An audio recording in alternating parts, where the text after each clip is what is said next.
In this video, I'm going to talk about how you can discover more primitives than the ones I cover in the videos.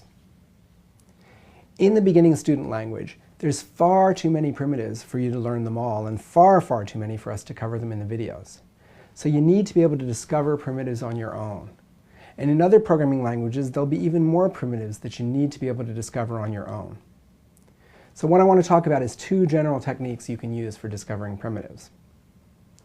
Now the first one, you're going to laugh at this, but the first one is actually to make a lucky guess. You may think that's crazy, but it turns out that what happens after you've been programming in a language for a while is you start to get a pretty good sense of what the naming conventions are. And it turns out you do manage to guess the name of a new primitive more often than you might think.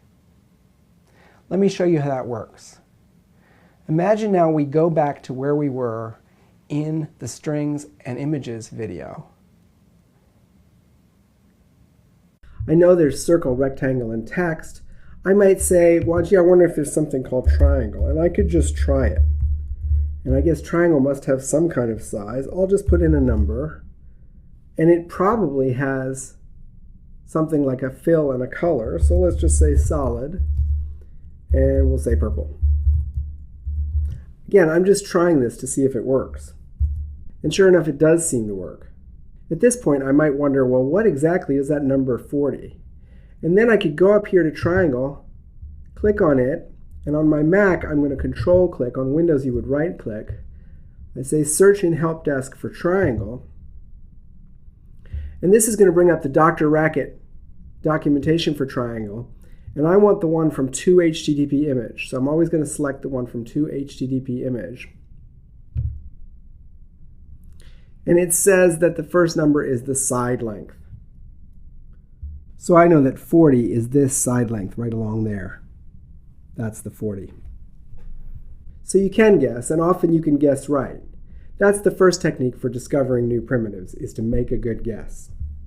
Another good trick for discovering the name of new primitives is called search and scroll, or look up and scroll.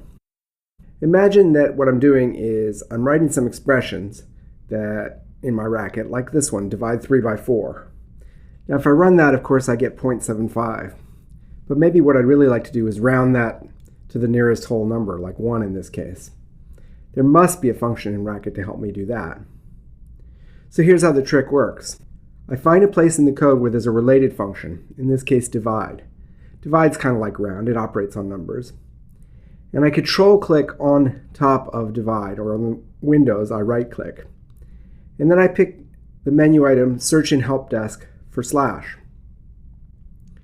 Now the thing is, racket supports a lot of different languages. Okay? I want to choose the documentation for slash from HTTP beginner. I want to choose this line of it here. And so I'm going to click on that slash right there, and that'll take me to the documentation for this version of divide.